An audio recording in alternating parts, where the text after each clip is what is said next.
Hello? Yeah, hi. Hi. Hey, thanks for doing this. Really appreciate it. Oh, thanks for the plug. Yeah, absolutely. This is for a progressive outfit out of Green Bay. They're a good bunch of guys. I actually am the communications director for the state Democratic Party, but I used to be a Washington Post reporter and used to write for the Onion. So they asked if I would do this. Have the high honor of doing this. So. Oh, well, thanks. Boy, I tell you, there's never a lack of news coming out of Wisconsin these days. It's absolutely nuts, and that's we're kind of in the bunker here, and I'm just real curious what it looks like, on the coast from where you're sitting, and just your general impressions about what's going down here. Well, I mean, obviously, I'm supportive of the unions in general. One reason I travel and get out of the coast is because I feel like you just don't get the feel when you stay here. Kind of sit in an ivory tower. So I'm looking forward to going there because I feel like I've been talking about it all year long and I haven't really seen it up close. But the big picture to me is, why are the people like the teabaggers, who are supposed to be a populist movement, why are they supporting the billionaires and the corporations as opposed to the teachers? Why is their attitude, oh, finally billionaires have mustered the courage to take back power from the people who have been lording it over us for too long, the kindergarten teachers in Wisconsin, with their fancy dental plans, And their Datsuns.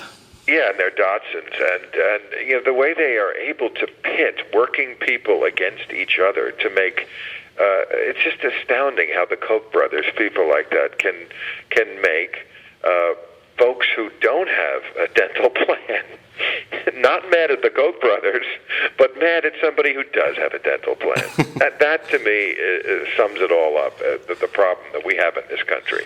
I've said it before, but I'll say it again. I can understand why Republicans get 1% of the vote, the richest 1%. I totally understand why the richest 1% vote for Republicans.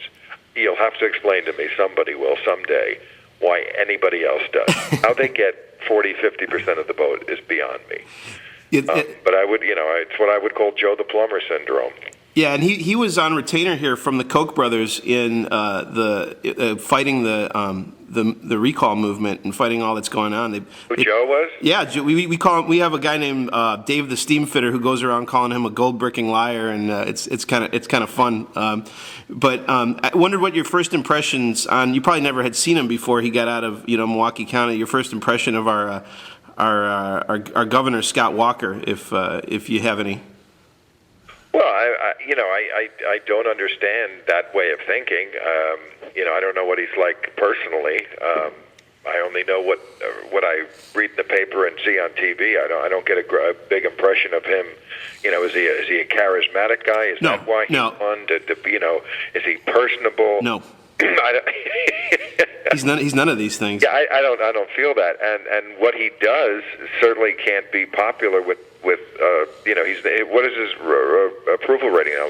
It's 40, right? It's very low, but I don't know if you remember, he was tape recorded in a fake phone conversation with whom he thought was the Koch brothers. Oh, absolutely, yeah, I remember. And he in that conversation, if you listen to the whole weird thing, he brags about passing unpopular legislation, and he calls what he was doing dropping the bomb. And he brags about doing stuff that people don't like. No, they always do that. I mean, Paul Ryan does the same thing. They create this false equivalency that, Paul Ryan does it with that. Like, if you don't follow the Paul Ryan plan for Medicare, then you're not serious about solving our budget problems. Well, that's a false choice. As if that's the only alternative. Yeah, as if that's the only alternative. It's funny, when we were first on the air with my old show, Politically Incorrect, we had a contest once called Politically Incorrect or Just Stupid, because people were sort of starting to imitate some of the things I would say that were politically incorrect. But they didn't quite get that, It was a joke. They were politically incorrect, but they weren't untrue. I was saying things that I thought were true, and history has shown, I think, that some of them actually were true. They just were not things that you said out loud. Right. That's why our production company at the time was called Rude But True.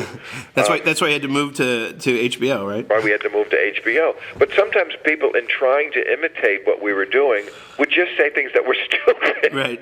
They weren't just politically incorrect. They were just, and I feel like that's what the Republicans do now. No, you're not being brave. You're just being stupid. It's not. I mean, so many people said that the Ryan plan was brave. I mean, I'm talking about these, supposedly neutral talking heads on the cable channels that, even liberals would say, well, you got to give them credit for being brave. Really? Why? Well, what is brave about, first of all, fantasy predictions as to where the money is coming from? 2.5% unemployment. Like North Korea's unemployment rate. Right, exactly. There's something brave about that. There's something brave about somehow shoveling more money to the people who need it the least. And there's nothing brave about balancing this, not even balancing the budget on the backs of the people who can afford it to least. So I don't know what was brave about that plan.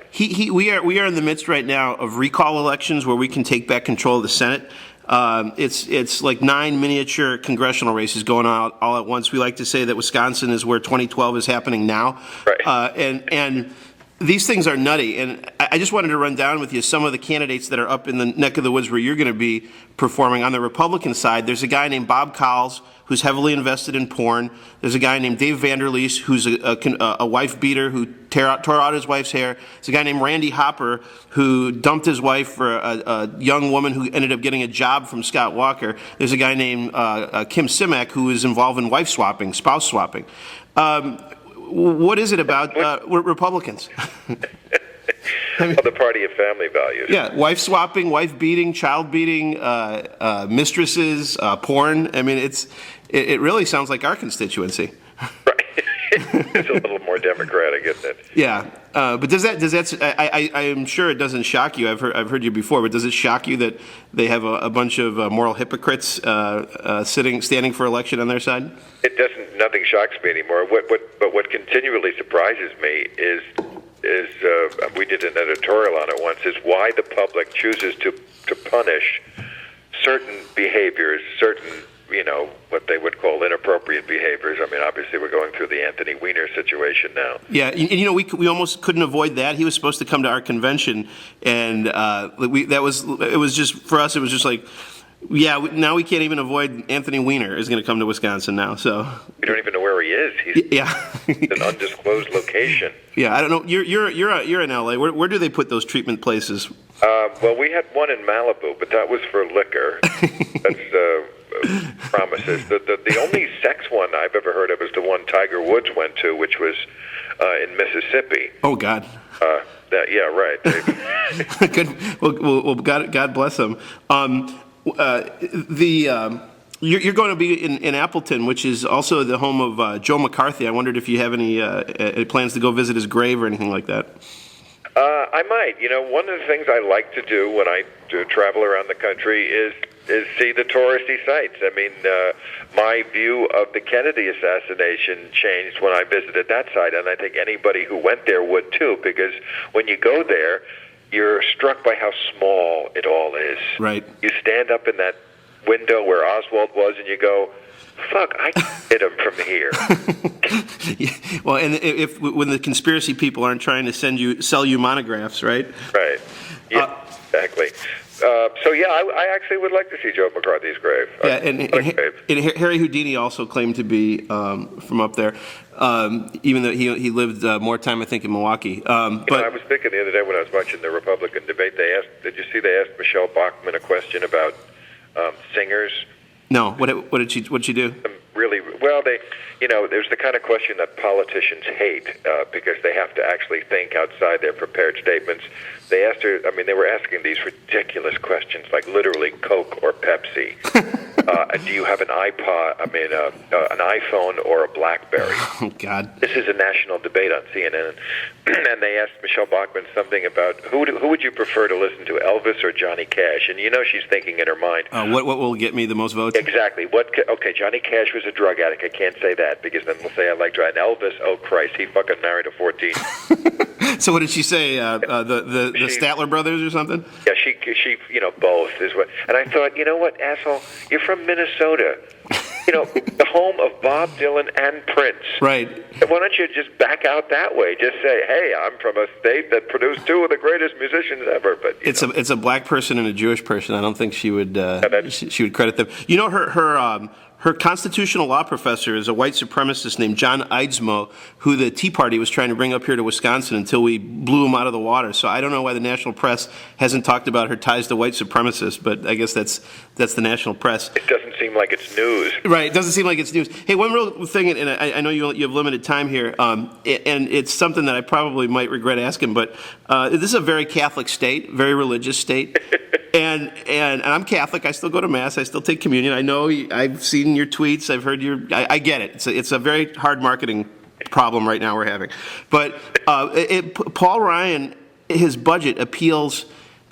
He appeals a lot. He released a document that showed that he was communicating with the Catholic archbishops. The New Deal is a Catholic document. If it wasn't for the popes, there'd be no unions. The church unequivocally supports collective bargaining as a right.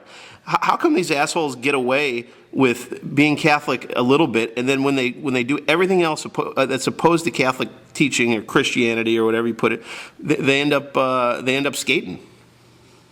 Well, the larger question is how come people who follow Jesus don't follow Jesus? I mean, would Jesus really be a Republican if he was here today? I mean, if Jesus had to pick one party, don't you think he would probably be more a Democrat? I'd really like to think so. He was kind of a hippie, and he did. For the party, the Republican Party, which is obviously the party of the rich, what did Jesus say more than anything else? What was the big B in his bonnet? He did not capital gains taxes. He did exactly. Yeah. No, he did not like rich people. Yeah. I mean, we did an editorial the week after Bin Laden got shot in the face. Yeah. And, I was just saying that I'm for shooting Bin Laden in the face. That's my new favorite government program, is waking up religious zealots in the middle of the night and shooting them in the face. But that's something I can say because I'm not a Christian. But if you're a Christian, if you profess to follow the man who said, and then I quoted so many things from the Bible, do not take revenge on your enemies, do not repay evil with evil, love your enemies, turn the other cheek, do good to those who hate you. Come on, you're that Jesus said, and he wasn't being ironic. It's not like Jesus was saying, oh yeah, right, love the other cheek. No, he actually meant that. Get back to your drum circle, hippie. Yeah. Yeah. I mean, people want in this country to call themselves Christian and think they're such good Christians, but it works you politically. Can really piss them off, of course, is to quote Christ to them. Yeah, but it works politically. It works here in Wisconsin. I mean, both Scott Walker and Paul Ryan got their start in the anti-abortion movement here in Wisconsin. They weren't talking about budgets. They weren't talking about anything else. They were talking about partial birth abortions and shutting down abortion clinics. I mean, that's the real story. The real creation story of these guys is that they're social warriors. They didn't care one whit about budgets, and look at the power it got them. Well, the Pope, the old Pope, the dead Pope, is now performing miracles. I'm sure you heard that. Okay. Oh yeah, right here. Here in oh wait, no, go ahead. He's been beatified. John Paul II. The blessed John Paul II. Because they know that he performed one miracle. A nun who had Parkinson's disease was cured. I mean, this is after John Paul died. He cured her because she prayed to him. So, this is verified. There's no bullshit here. So as long as he's performing miracles, maybe he can get rid of Scott Walker. I'm just...